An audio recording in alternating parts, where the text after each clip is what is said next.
Programa em Destaque. Oferecimento Mage Toyota Indaiatuba.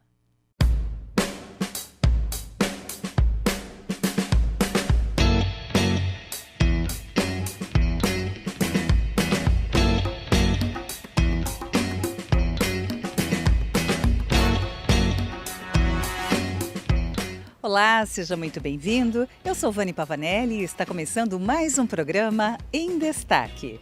E no programa de hoje, nós batemos um papo super gostoso com a fonoaudióloga Selma Domingues Elage, que vai esclarecer muitas dúvidas de quando você deve procurar um fonoaudiólogo. E também participamos da Noite da Salada, um evento beneficente em prol do Centro Espírita Padre Isabel Kaufmann e da Casa da Mulher Anália Franco.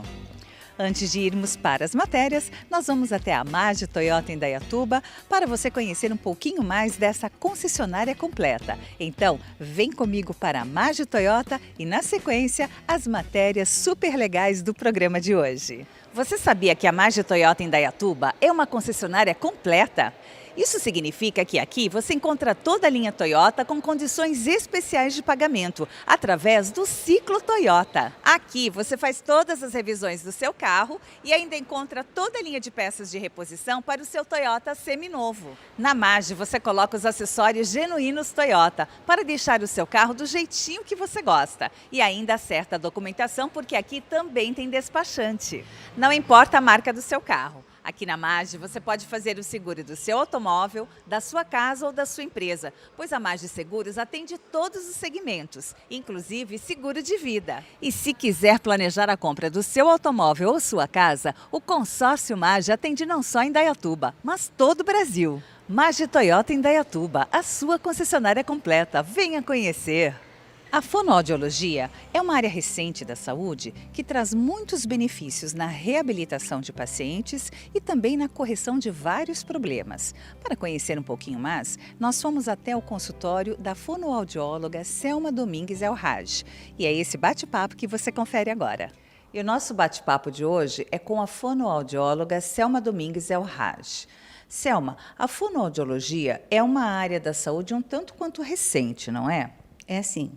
No Brasil, ela foi idealizada por volta de 1930, mas os primeiros cursos foram em São Paulo, na USP e na PUC de São Paulo, mais ou menos em 1960, 62.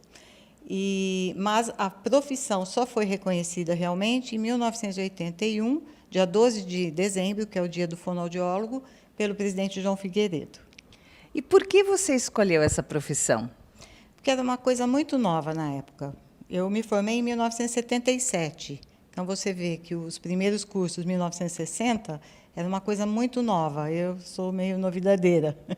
Então, eu queria fazer uma coisa diferente e me identifiquei demais, né? Porque é um curso realmente muito bonito e que exige muito conhecimento, exige muito estudo. Você vê, eu já estou com 40 anos de profissão, já fiz umas 5 ou 6 pós-graduações, então, e continuo fazendo. Estou sempre estudando, sempre fazendo, porque tem muita coisa muita coisa acontecendo, né? Nesses últimos 10 anos, então, uma loucura de coisas novas. É isso que eu ia lhe perguntar. Avança muito rápido essa área da fonoaudiologia? Sim, como tudo na área da saúde, né? A gente, no começo da profissão, fazia muita avaliação baseada em observação. E, hoje em dia, você tem exames. Você tem um exame de processamento auditivo que você faz o exame e vê se a criança tem dificuldade ou não.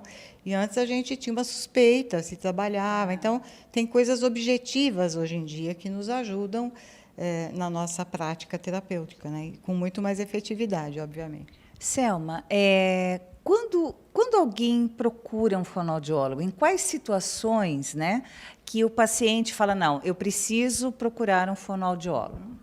Na verdade, Vani, dificilmente uma pessoa chega assim, eu preciso de um fonoaudiólogo, né? Normalmente, as pessoas são encaminhadas, né? Crianças vêm dos pediatras, dos otorrinos, das escolas, né? Os adultos vêm dos neurologistas, principalmente, então, dentistas. Então, a gente tem os encaminhamentos. A pessoa vem encaminhada por algum outro especialista que observa que há alguma dificuldade. E aí a gente avalia especificamente para ver o que a gente vai fazer. Me dê um exemplo assim de quais situações, né, é o fonoaudiólogo que vai resolver o problema.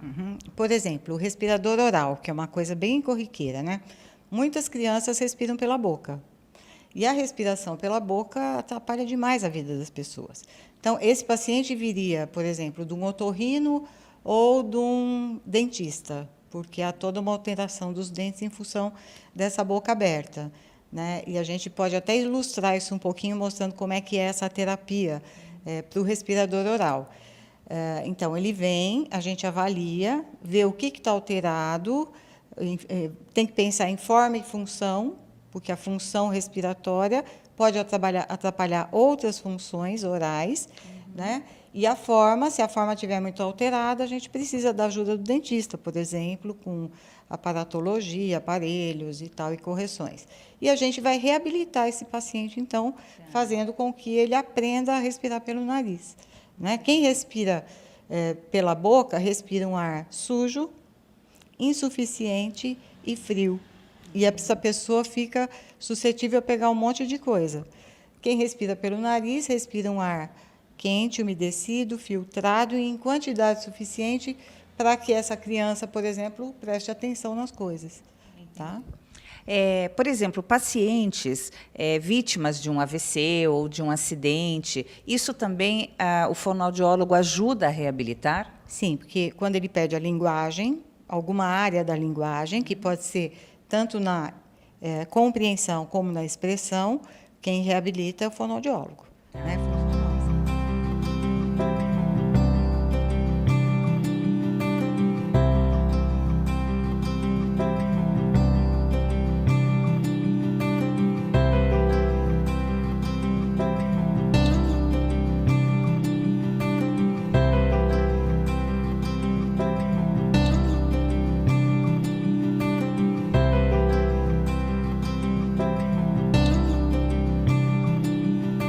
Por exemplo, um paciente que tem dificuldade para falar, né? Ou gagueira, ou alguma outra disfunção, isso normalmente é uma função motora ou tem um componente emocional também nisso? Olha, a gagueira é totalmente neurológica e física. Já foi-se o tempo de que se falava... Então, essas são as coisas legais da profissão, porque hoje a gente sabe, comprovadamente, que a gagueira é neurológica. É a programação motora da fala que está alterada. Assim como tem uma outra patologia que está sendo muito estudada nesses últimos 10 anos, que é a apraxia de fala, que é também uma dificuldade motora da fala. A criança não consegue fazer a programação, ela consegue pensar o que ela vai falar, ela sabe tudinho o que ela quer dizer, mas na hora de falar ela não consegue memorizar o som, fazer a articulação correta para dizer. E a gagueira também é uma dificuldade nessa mesma área. É muito interessante, né?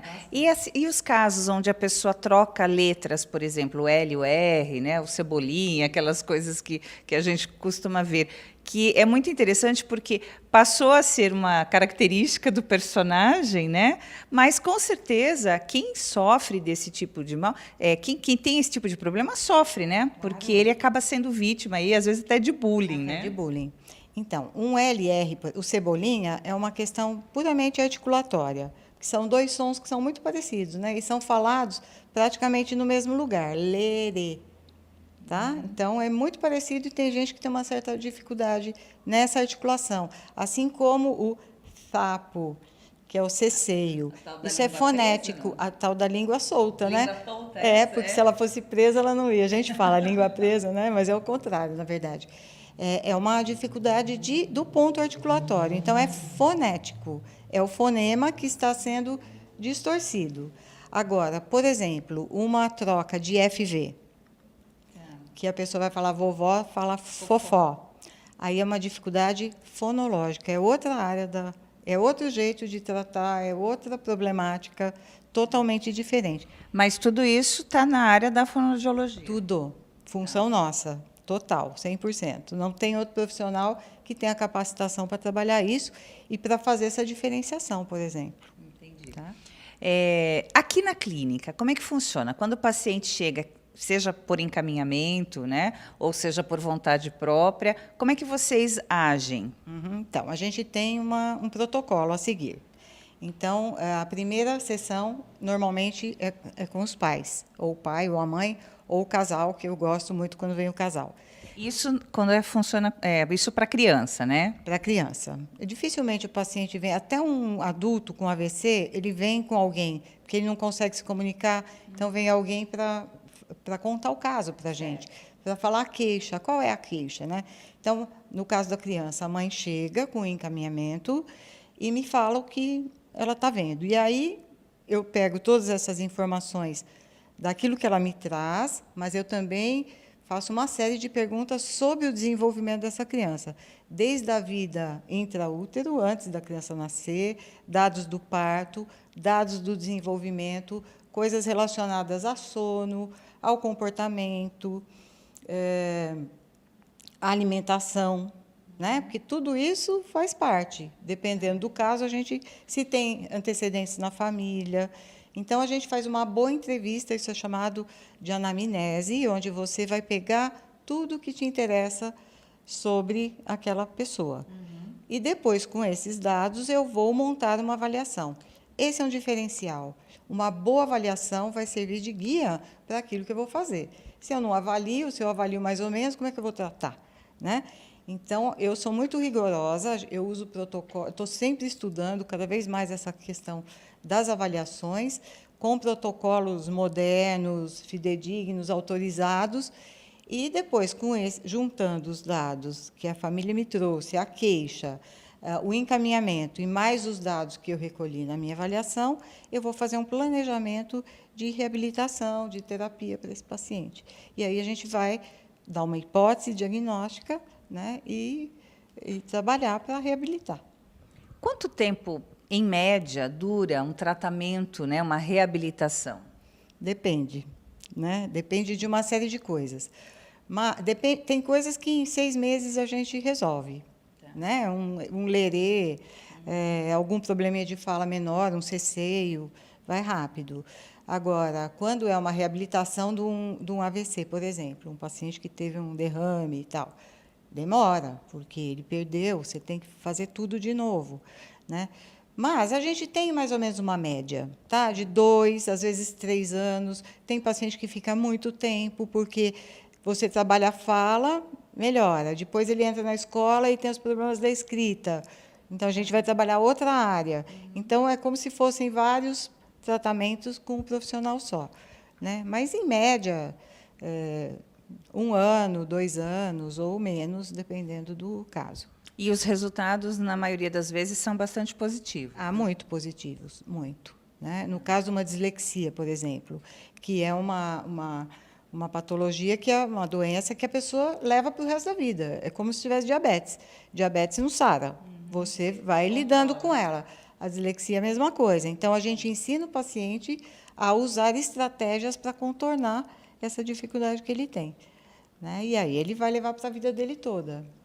Em geral, que a gente sabe que tem crianças que se desenvolvem um pouquinho mais rápido, outras de uma forma mais lenta, mas, em geral, quando é que a criança começa a pronunciar as palavras, né? Qual é a idade média disso? Por volta de 1 ano.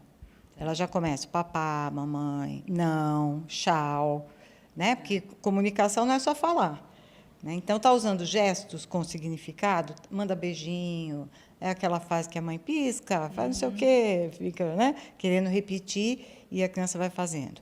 Então, por volta de 1 ano, ela começa a falar as primeiras palavras. Com 2 anos, ela já tem um bom vocabulário. Com 3 anos, ela tem que falar tudo. É isso que eu ia lhe perguntar. Quando que a criança já tem um vocabulário completo, né, dentro da idade dela, obviamente, que ela deve se expressar? Sim, com 3 anos, ela já deve estar falando tudo. Com algumas troquinhas, né? Com 4, não tem que ter mais troca nenhuma. Já tem que estar com todos os fonemas. Ou seja, com 4 anos de idade, teoricamente, ela deveria estar falando as palavras perfeitamente guardadas aí as suas condições culturais. Perfeito, exatamente. O lerê, o urê, principalmente, que é um som difícil, às vezes a gente tolera que ele fique mais um pouquinho. Tem estudos que mostram até 5 anos essa aquisição. Mas o mundo hoje não está perdoando nada, né? É uma coisa desenfreada, alfabetiza antes da hora. Então, em 2 línguas, às vezes. tem uma cobrança muito grande, né? Então, a gente também, às vezes a mãe chega aqui, não está falando tal som, mas ele não precisa estar falando esse som ainda. Né? Então, a gente precisa também ter um pouquinho de critério com isso. Muito bom, muito obrigada, né? Eu acho que é um tema que a gente poderia ficar falando aqui horas, né? Porque é muito interessante e com certeza está muito próximo do nosso dia a dia, né? Então agradeço aí você ter nos recebido, as suas informações e, claro, né? Se você tem alguma dúvida, doutora Selma Domingues Alrage, onde fica seu consultório, Selma? Cerqueira César 465. E um telefone para contato? 3312-1860. Muito obrigada. Obrigada, eu.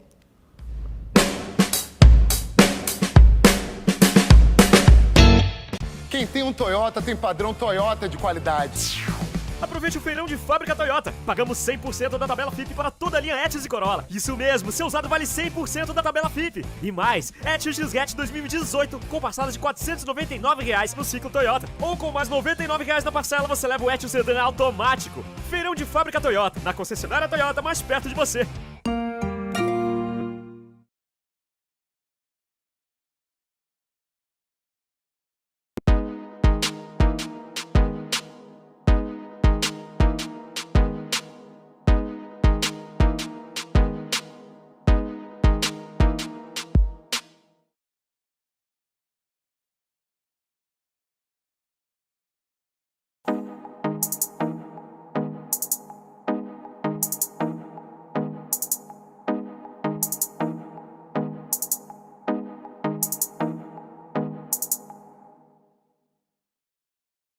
Para você que tem pontas duplas no cabelo e não gosta de cortar, nós temos um tratamento especial que elimina a ponta dupla do cabelo, mais nutrição, que é o nosso corte bordado, por apenas R$ 237 e você ganha grátis um óleo UVA da Zuriel que vai proteger o teu cabelo.